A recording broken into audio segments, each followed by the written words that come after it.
मुझे लड़की पटाने से डर नहीं लगता सर। डर तो इस बात से लगता है कि अगर पड़ गई तो रिचार्ज करवाना पड़ेगा। सर आपने मुझे कुछ गलत करते देखा जो बुलावा भेजा। वैसे तो ये पूछना मेरा ही होगा दोस्त, लेकिन क्या तुम्हें बड़ा होने का कभी हुआ है अफसोस? हाँ सर, मुझे ना बड़ा होने का अफसोस उस वक्त का हुआ जब घर आए मेहमानों ने पैसे देने बंद कर दिए। मेरा मामा भी ना ऐसे चला जाता है।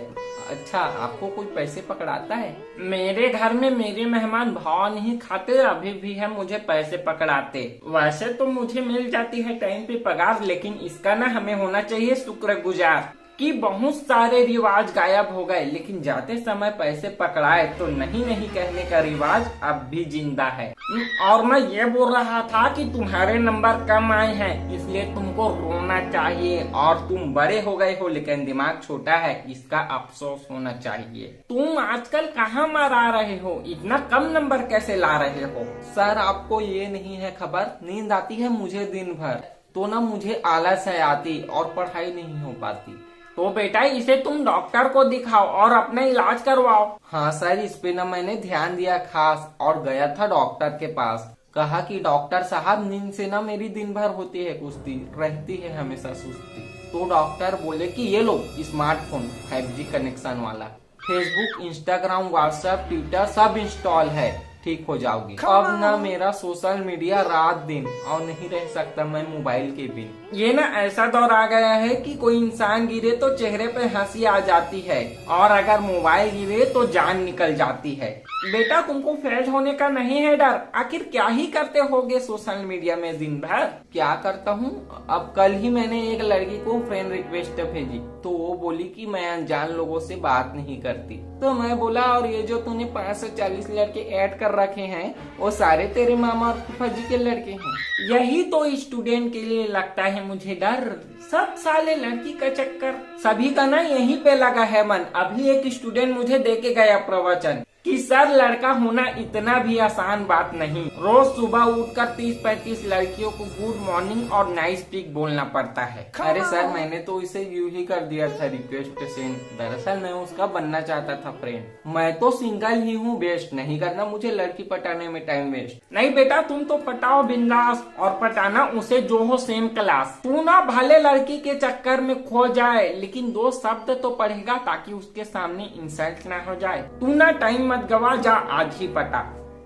क्यों तू ये नहीं कर सकता? कर। लड़की पटाने के लिए लग रहा है डर? मुझे लड़की पटाने से डर नहीं लगता सर। डर तो इस बात से लगता है कि अगर पड़ गई तो रिचार्ज करवाना पड़ेगा। लड़कियां तो ना मुझे बना ले ही भैया, क्योंकि आजकल उनका ठीक नहीं है रवैया। अब यही देख लो हुजूर, अब जिन लड़कियों से बचपन में कावा उनकी रोटी छीन के जाता था उड़, आज वो लड़कियां भी कहते हैं कि बाबू मुझसे तुम्हें कोई नहीं छीन सकता। और ना आजकल ब्रेकअप के बाद जानू जानवर बन जाता है और क्यूटी कुत्ती। अब देखो इस बात की तो सबको है खबर कि कुछ लड़कियां ना इतनी लगाती है पाउडर कि लगता है कि जैसे किसी बिल्ली ने आटे के डिब्बे में अपना मुंह मारा हो। कसम से सर, अगर लड़के ना पिंक कलर के होते तो कोई भी सिंगल नहीं होता। लोग कहते हैं कि अगर एक लड़की शिक्षित होती है तो घर के 4 लोगों को शिक्षित बनाती है, लेकिन उसके पढ़ते टाइम स्कूल कॉलेज में 40 लड़के उसके चक्कर में फेल हो जाते हैं, उसका क्या? वाह बेटा, बस यही राह पे चलना, कभी मत बदलना यार। अभी के जमाने में बस ये है ज्ञान बटा, पहले ना मेरा भी है कटा। मैंने ना हजारों में से उसको चुना था, लेकिन उसी ने चूना लगा दिया। पता नहीं उसने मुझे कैसे छोड़ दिया। वो कुतिया तो किसी के 5 पैसे तक नहीं छोड़ती थी। खैर अच्छा हुआ टल गई बला, लेकिन ना रो रो कर मेरा बैठ गया था गला। अच्छा सर, ये जो गला बैठता है वो टेबल पर बैठता है या बेड पर? यार करते हो कमाल, फिर बेवकूफ वाला सवाल। अरे बेटा तुम्हारी ही होगी भलाई, नंबर कम आए हैं, अब तो कर लो पढ़ाई। पता नहीं आज के माँ बाप करते क्यों नहीं कढ़ाई, हमारी तो हो जाती थी सुताई। उस टाइम ना हर कोई पढ़ने पे ध्यान देता था, क्योंकि कोई भी ना कुछ भी सवाल पूछ लेता था। एक बार ना मैं गलत मुसीबत से गया भेंट। बचपन में बारात जाते समय गलत बोलोरो में जो गया बैठ, फिर ना मुझे सारे रास्ते ट्रांसलेशन और पहाड़े सुनाने पड़े। तो उस दिन ना मैंने कान पकड़ लिया कि ट्राली में बैठकर चला जाऊंगा, लेकिन कभी बुद्धों के साथ नहीं बैठूंगा।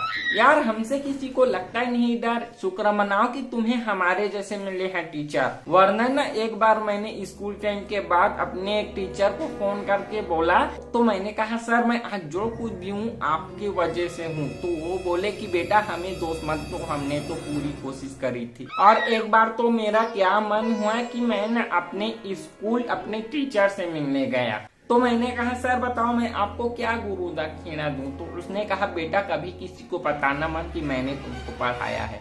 बताओ कौन बोलता है ऐसे, पता नहीं टीचर थे वो कैसे। वैसे तो पुरुष की आखिरी गुरु ना उसकी पत्नी होती है, क्योंकि उसके पश्चात न उसे कोई ज्ञान की आवश्यकता होती है और ना ही कोई ज्ञान काम आता है। तो बेटा गर्व से मेरा सीना हो जाएगा चौड़ा, पढ़ लेना थोड़ा।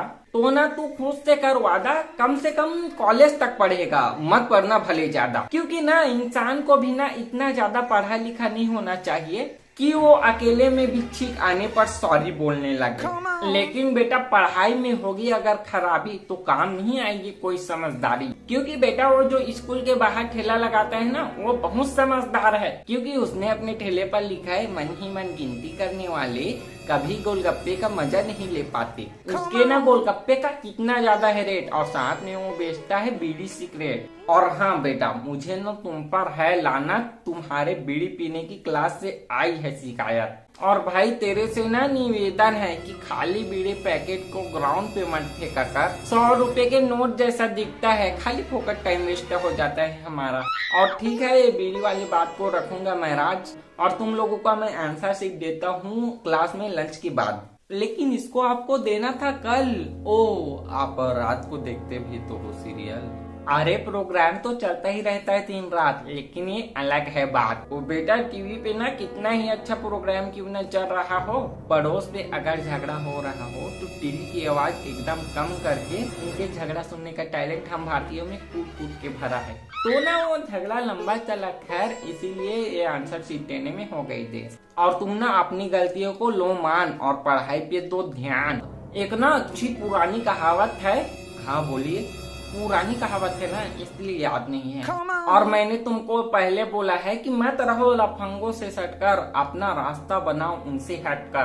क्योंकि बेटा लहरों के साथ तो सब चलते हैं, लेकिन लहरों से हटकर चलने वाले इंस्पिरेशन बनते हैं। आपसे सुनकर ये सेम बात मैंने ट्रैफिक पुलिस वाले को बोली, तो उसने ना 2 रेपटे मारे और चालान काट दिया। ये साला बीच रोड में भी लेते हैं और ट्रैफिक सिग्नल पे भी मेरा काट लेते। अरे यार ट्रैफिक सिग्नल का तो नाम मत लो।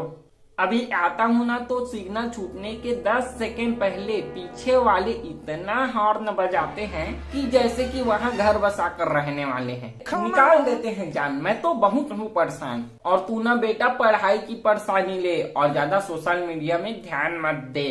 सर आपने इतना डेंजर मत दो लुक, मुझे पता है आप भी चलाते हो दिन भर फेसबुक, और आप ना एक महिला की फोटो में लाइक कमेंट करते हो, ये पता है मैडम को। अरे बेटा मैं फेसबुक में इसलिए दिखता हूँ क्योंकि उसने ना बहुत चीज सीखता हूँ। जैसे कि आप किसी महिला की तारीफ करते हुए बोलो सो ब्यूटीफुल, और वो बोले चल झूठे, तो आप समझ जाओ कि और तारीफ करने की जरूरत है। और मुझे ना लगता नहीं है डर, क्योंकि वो है मेरी वाइफ की सिस्टर है। वो महिला उसकी बहन छोटी, और काश उसकी शादी मेरे से होती। सर अगर आप सोचते हैं कि आपकी शादी आपके साली से होती तो अच्छा होता, तो सर आप ना यकीन मानिए कि आपके साढ़ू भाई भी सेम यही चीज सोचते हैं। सर आपकी ना जिंदगी मैडम कर देगी तहस नहस, काबू में रखो अपनी हवस। आपको ना थोड़ा लगना चाहिए डर, मैडम के होते हुए नो एक्स्ट्रा मैरिटल अफेयर। वाह, खुले विचारों की महिला को बोल्ड कहा जाता है और खुले विचारों के मर्दों को ठगी। बेटा तू ना मुझे गलत है मानता, तू मेरी वाइफ को नहीं जानता। मेरा तो उससे है ही डर, लेकिन छुट्टी वाले दिन वो मुझ पे फिर भी रखती है नजर। और न उसकी नजर ऐसे ठेकेदार जैसी होती है जिसका लेबर फ्री टाइम में बीड़ी फूक रहा हो। बेटा प्लीज फिल्मी, मेरी वाइफ है जुल्मी। यदि तीजा और करवा चौथ जैसे व्रत नहीं होते ना तो ना बहुत लोग तो भूल ही जाते कि वो पत्नी के साथ रह रहे हैं या मालकिन के साथ। मैंने फेसबुक कब की कर दी है बंद, क्योंकि उसने जिंदगी ही कर दी है झंड। मेरी जिंदगी भी ना विविध भारती रेडियो जैसी है, कब कौन सा गाना बज जाए पता नहीं चलता। पूरा जिंदगी हो गई है बेकार, और ऊपर से ये रिश्तेदार साला सैलरी कम बताओ तो ये रिश्तेदार इज्जत नहीं करते, और ज्यादा बताओ तो उधार मांग लेते हैं। मुझे तो समझ नहीं आता कि इज्जत बचाऊं या पैसा। रिश्तेदार सुनते ही नहीं बात, बेबी मारती है पीछे लात। सर दुल्हन ना जब घर में प्रवेश करती है तब से ही उसे लात मारना सिखाया जाता है, तो बाद में उसे दोष नहीं देना चाहिए। और सर ये छोटी मोटी झगड़े वाले छोड़ो बातें, अब तो आप लोग दोनों हो न कमाते। जिंदगी है बहुत उड़ाओ और अच्छा से कमाओ खाओ। वही तो बेटा, जब पति और पत्नी कमाने वाले हो तो चिंता ये नहीं रहती कि खाना में क्या बनेगा, बल्कि फिक्र ये रहती है कि खाना बनेगा भी कि नहीं। ऑनलाइन मंगा लो, बहुत है आप लोगों का पगार, वरना कहीं घर पे खाने चले जाओ, आपके तो बहुत है रिश्तेदार। जाते हैं, लेकिन कलेजा जल उठता है जब किसी के घर जाओ और रसोई से चिकन की खुशबू आ रही हो, लेकिन वो खाने में दाल भात सब्जी परोस दे। खैर छोड़ो, तुम्हारा ये नहीं है मसला। और अच्छा, तुमने तो ये वादा किया था ना कि कम नंबर आएगा तो सर आप कर देना मुझे टकला।